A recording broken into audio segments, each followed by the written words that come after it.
Howdy, partners. Welcome to episode 23 of the show where we stay away from LA and discuss the rest of the West. I've been spending a lot of time on Beale Street lately. Ran into this knucklehead named Damichael Cole, who does a great job covering the Grizzlies for the Memphis Commercial Appeal, a rising star in the NBA media, probably the biggest accomplishment of his career thus far is being welcomed on to Howdy Partners. Damichael, how you doing, man? Tim, it's great to be here, and we appreciate you coming down to Beale Street to kick it with us for a little while.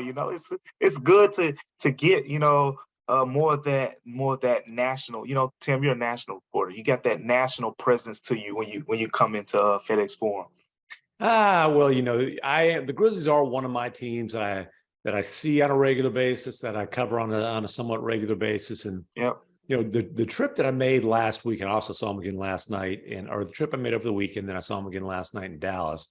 The trip was actually planned before the no good, very bad, just awful trip that the Grizzlies had to Colorado. Yep. And obviously the tone of the trip changed. And for a wide variety of reasons, Brandon Clark unfortunately suffered the Achilles injury. He's out for the season. Dillon Brooks picked up a 16th tee, was suspended for the next game. But look, what really changed things without question was it reached a point with Ja Morant. Unfortunately for him, he did it to himself in terms of his own Instagram live session, where his lifestyle and his off-court behavior just crossed the threshold. Like they couldn't have him around the team anymore. And look, Damichael, we don't know when he's going to rejoin the team. The Grizzlies don't know when. Ja doesn't know when. There's a lot of factors here. He's undergoing counseling in Florida. That I don't know exactly. I don't think they know how long that process is going to be. And then they don't know what the league is going to ultimately rule. Right. You have a really unique perspective because not only do you cover this team on a day in, day out basis, but, taking this job was a homecoming for you. You're Memphis born and raised, obviously know the city as well as anybody, certainly in the NBA media. What's kind of the vibe around the city regarding Ja right now?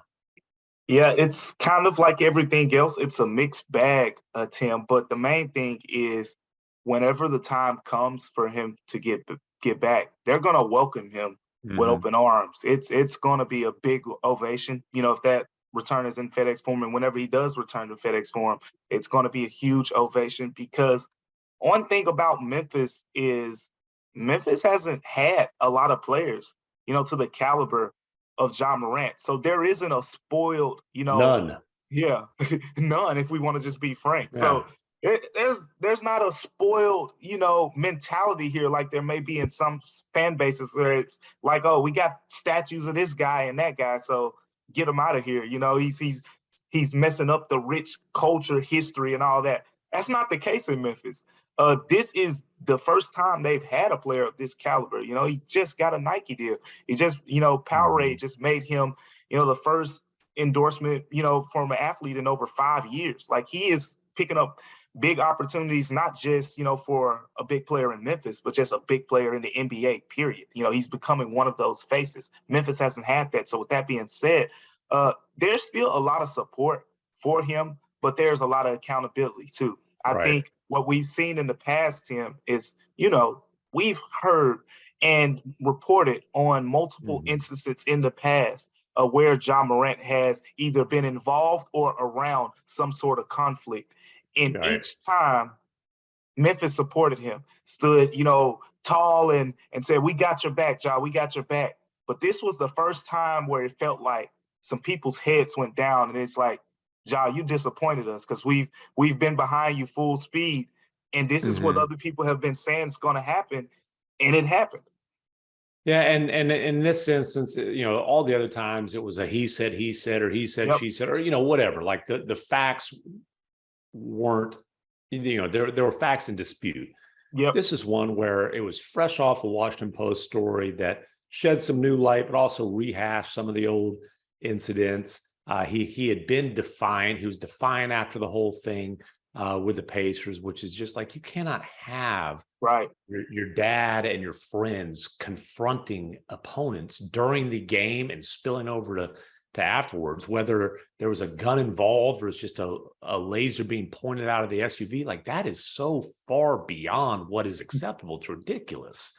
But still, there, there were facts in dispute there. This is one, like, dude, you're on your own Instagram dangling a gun in a strip club at 3-something a.m. after a loss. And it's just, and like, the gun stuff is what really forced the Grizzlies to slam the brakes here, forced the league to continue conducting and Right. open up, I guess, a new investigation. But it's no secret, his lifestyle, the partying, the out to the wee hours on the road on a regular basis, with his crew, the fact that he's flying multiple people, his dad, his friends, from city to city, and going out to the wee hours of the night. This stuff has been a concern, a major concern. And I've said it before, I'll say it again, and certainly I know you've talked to people in the Grizzlies organization who agree with this.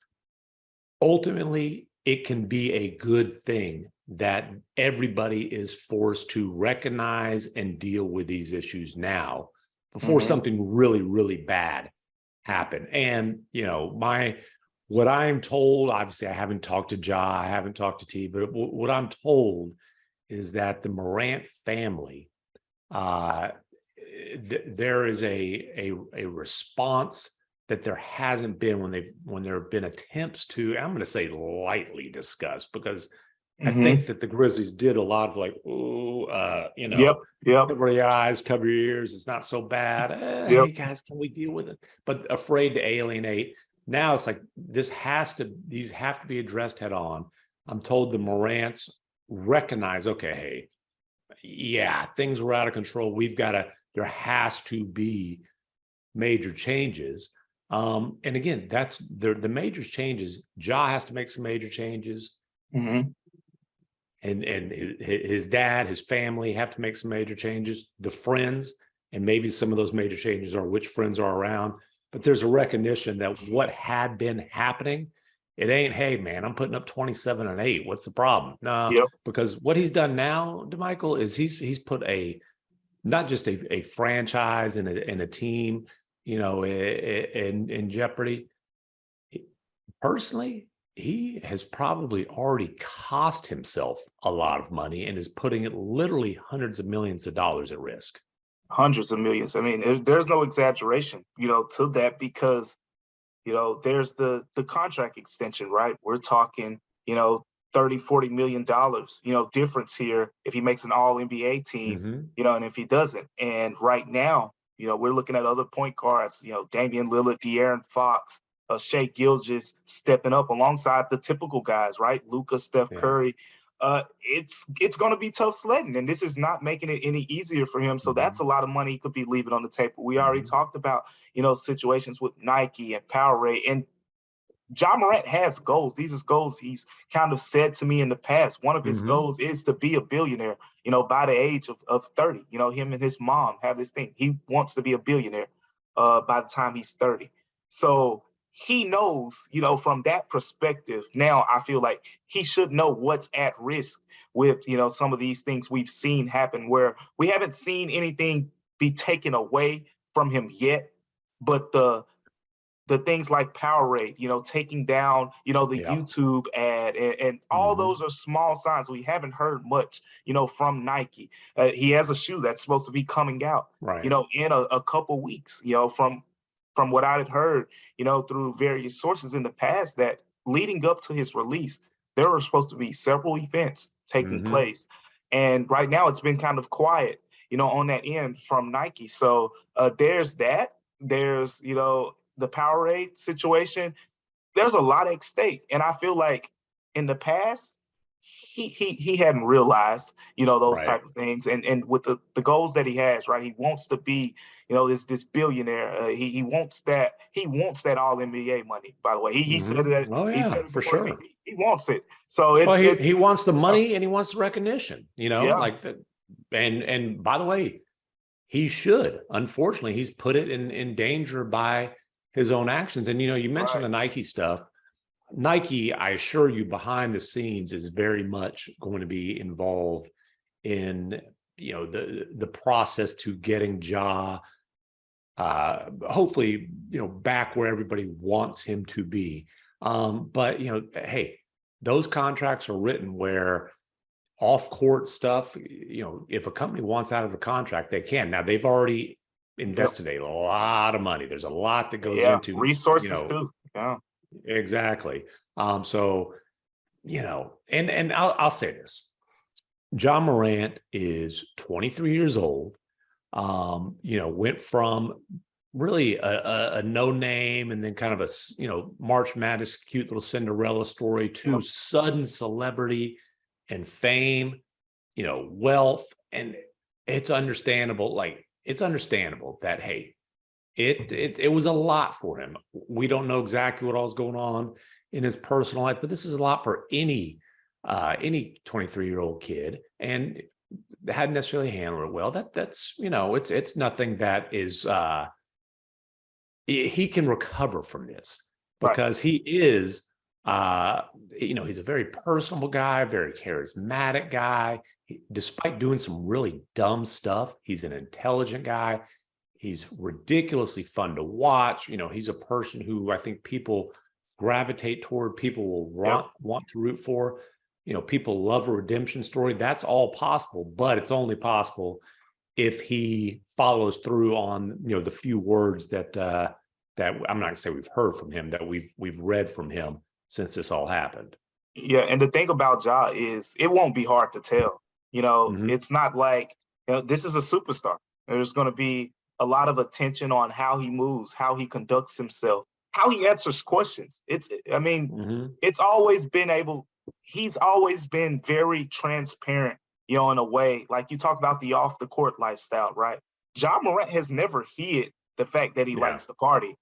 Right. That's never been a secret. He's said things in the past like, I want y'all to see my real lifestyle. I'm one of the few NBA players who's going to show you my real lifestyle. It's kind of been a thing in a way he's prided himself on being Yeah. transparent about, and now it's kind of backfired on him. So how will that kind of reshift the way his image is looked at, but not only that, how he wants himself to be viewed. I think it won't be hard to tell. It won't be long before we get an idea, right, through the statement he said, through, as you mentioned earlier, him handling the counseling and things like that. It won't be long before we have an idea of if these things are really things that he can get done, and he can shift that narrative, and he can be that superstar face of the NBA caliber guy that a lot of people still believe he can be. Right. And again, we don't know how long Ja will be out. Honestly, we don't know if he'll be back in the regular Right. season. Like the NBA might, that's ultimately going to be likely a lead call. We'll get news on that when we get news on that. Hey, let's focus though on the guys who are on the floor. And the Grizzlies have kept their heads above water since Ja went out. Actually, made up a game, on the Kings last night. Kings lose in Milwaukee. Grizzlies win in Dallas. They're 3-2 since Ja went out. Fortunate to catch the Mavericks twice without Kyrie and Luka, although it's not like with Kyrie and Luka, the Mavericks have been lighting the world on fire. That's neither here nor there. But look, it's not like some shock that the Grizzlies are able to win some games without Ja. You go back to last year, they're 20-5 without Ja. They're now 7-7 without him this year. This is the reason, not necessarily the threat of a suspension for Ja, but Right. knowing that, hey, there's going to be, whether it's injury or whatever, there's going to be times Ja's not available. This is the reason that Tyus Jones was the clear-cut, no question priority to keep this summer. Yep. And I had somebody with the Grizzlies last night compare him to Jalen Brunson. I Mhm. think that's a bit rich, but I'll say this: Tyus Jones is a quality starting point guard who is the backup in Memphis. I agree. I agree. And the stats show it. Every time he steps into the starting lineup, you're talking about a guy who's averaging 19.7 assists, 8 assists a game, when he fills in as a starter. And, last season, 20 and 5, as you mentioned, in the lineup without Ja Morant, and Tyus filled in, for a bunch of those games. And I mean, was steady as they came. Mm-hmm. But this year, it's looked a little different. I know now they're 7-7 without him. It's mainly because the bench isn't as deep. Right. You mentioned Tyus Jones being a priority. Some of those guys who he was a priority over was a guy like Kyle Anderson, who's playing Mm-hmm. terrific basketball right now. In Minnesota, he's as a starter while Karl Right. Anthony Towns is out. So he was prioritized over that guy. He was prioritized in a way over DeAnthony Melton, who Yep. was traded out of Memphis and is actually, started a bunch of games for the 76ers, number 3 seed in the East right now. So two really good quality players Right. were shifted off of that bench. And now, the bench hasn't been as productive as last season. You haven't had those fill-in starters, right now, like you would have Kyle Anderson stepping in, when Steven Adams went down, and you have a Jaren Jackson, Kyle Mm-hmm. Anderson front line that would be a little bit more stable than right now with Xavier Tillman stepping in. But that's kind of, the difference, and why I think, the record doesn't kind of reflect what Tyus Jones has kind of meant so far. I think he's improved as a scorer to the point where he's taken a lot of pull-up transition threes, catch and shoot threes, and he knows his limitations. I think that's Right. one of the things about a point guard that always stands out, to me.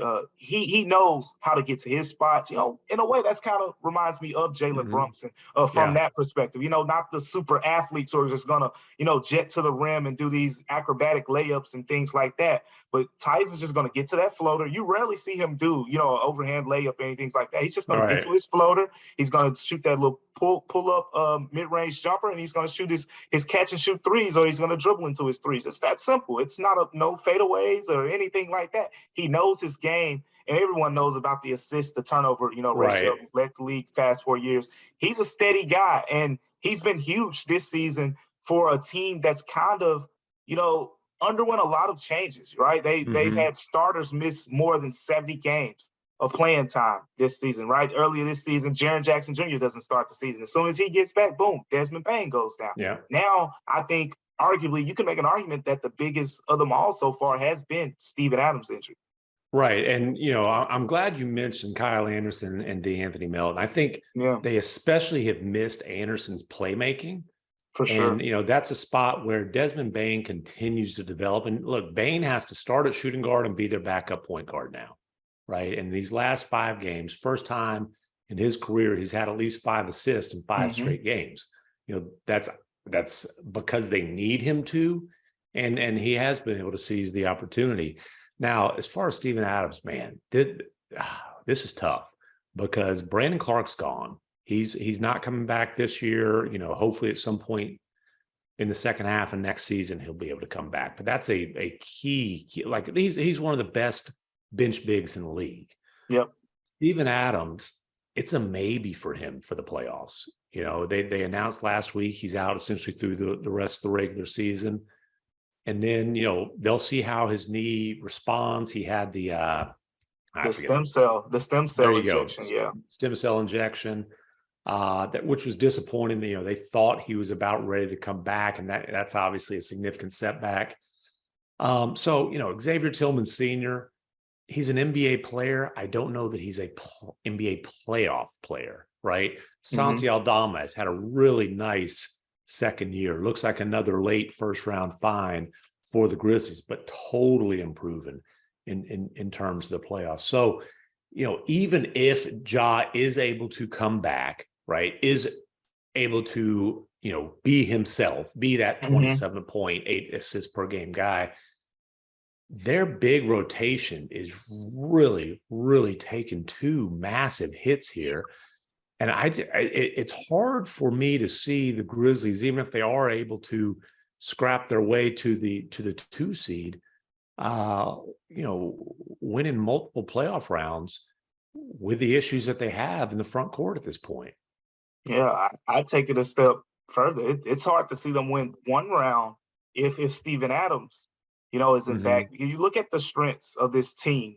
I've always said what stands out about the Grizzlies starting lineup is each of their starting 5 players are elite at something. That's, Yes. You talk about starting your roles, right? Ja Morant, he's elite because he's one of the best point guards in the NBA. Desmond Bane's one of the most elite shooters in the game. Dillon Brooks is one of the elite wing defenders in the game. Jaren is an elite all-around defensive player, shot blocker. And Steven Adams is arguably the best offensive rebounder, one of the best rebounders, period, in the game of basketball. I would add screening. Yes, because, listen, how many times is Ja Morant flying in there to the basket? And even it's the original ball screen, and then it's those Gortat screens where he is just he's a 7-foot moving brick wall, right? And he moves guys just by standing still.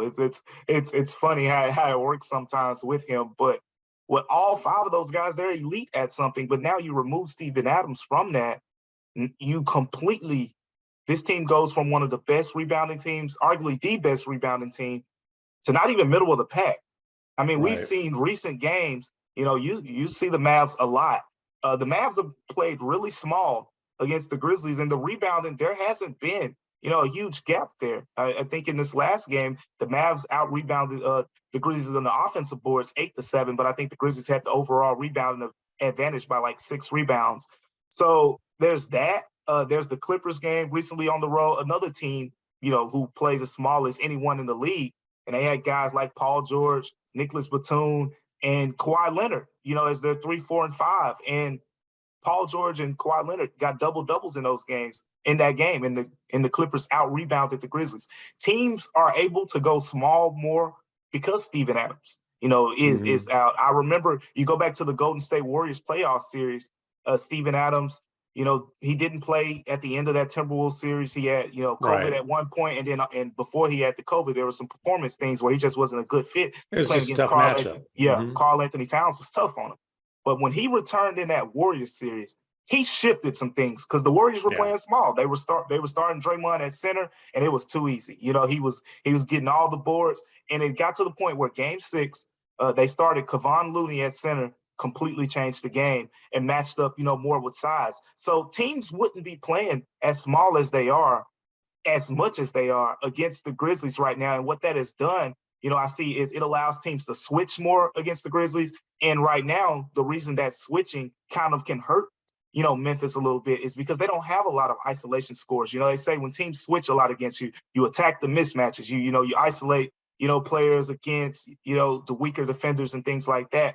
But the Grizzlies don't have a lot of guys. Desmond Bane is capable depending on the matchup. Jaren Jackson Jr. is the best isolation scorer, percentage-wise on the team. But they don't have a lot of guys who are just inept at just doing that consistently. And that can be a problem when you get to the postseason and teams, ramp it up a little bit. Yeah, and I want to hit on Jaren Jackson Jr. here for a little bit. Obviously, when we look long-term at the Grizzlies in terms of their potential to be a championship team, Ja getting right and staying right is number 1 there. Number 2, I think Jaren Jackson Jr. is going to, his development and what he becomes will determine the ceiling for this franchise. If Ja, is back to being Ja and makes the changes he needs to make in his life to fulfill his potential. The biggest knock on Jaren is he's a poor rebounder for an athletic, big 6'11" dude. I'm looking at his game log now.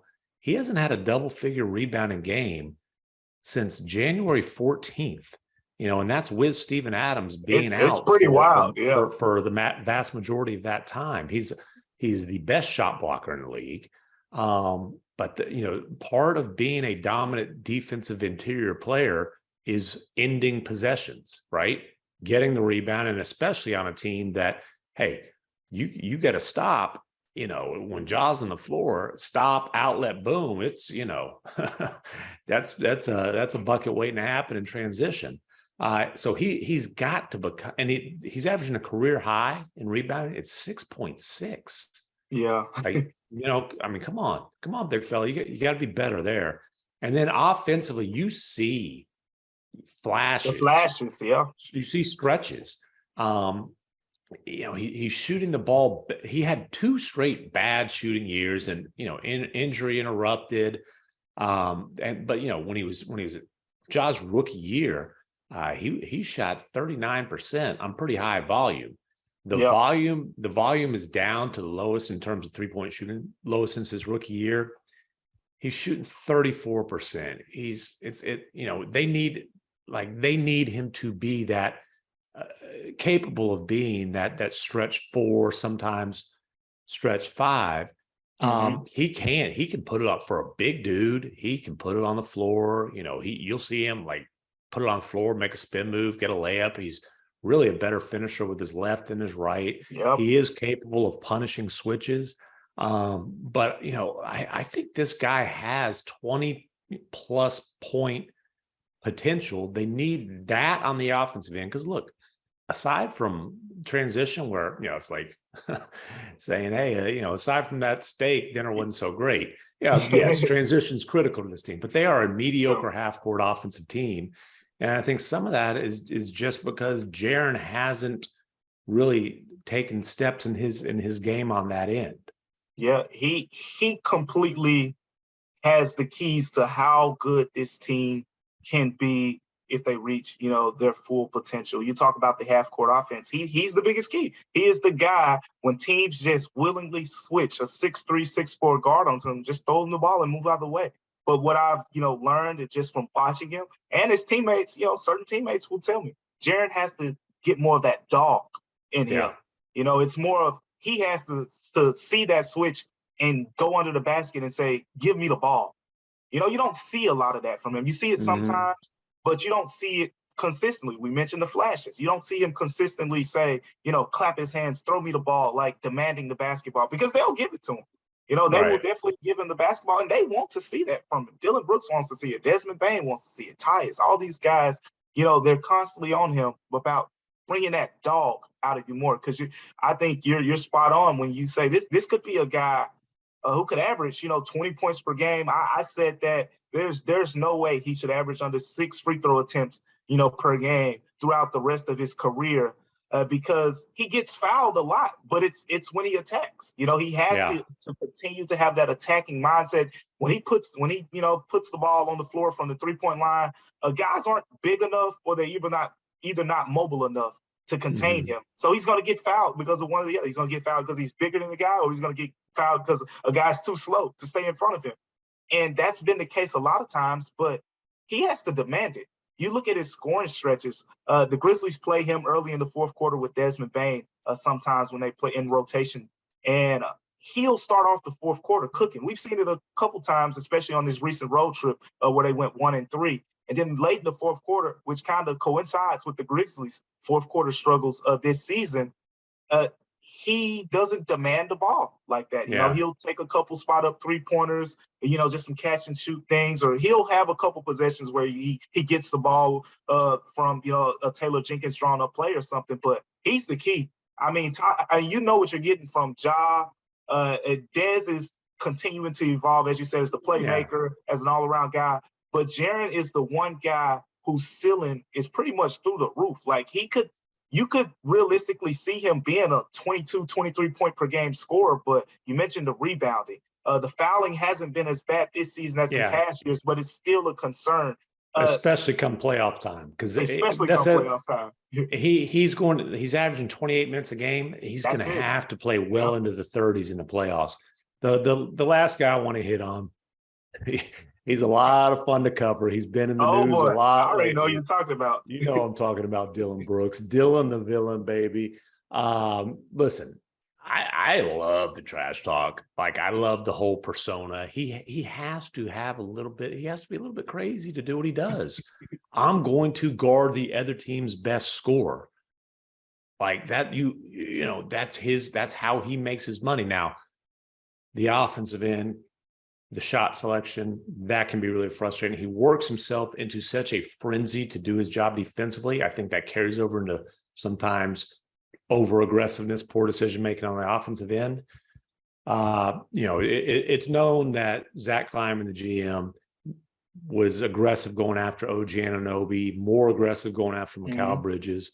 The Nets made it pretty clear that they're not moving Bridges, but I expect Zach Kleiman to continue to be aggressive, pursuing those young two-way wing type of guys.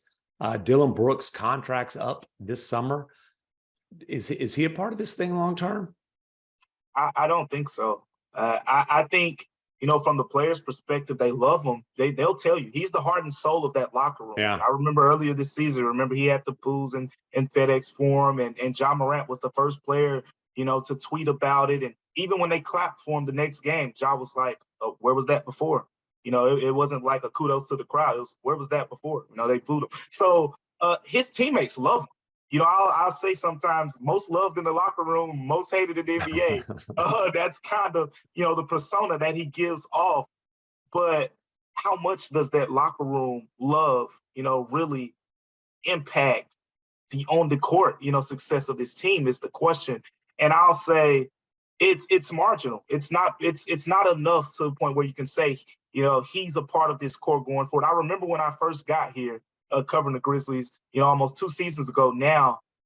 One thing that stood out to me is when I was talking to Dillon, he kind of mentioned the core 4 guys as him, Ja, Jaren, and Dez. So in my mind, it's like Dillon's one of those 4 guys. Okay.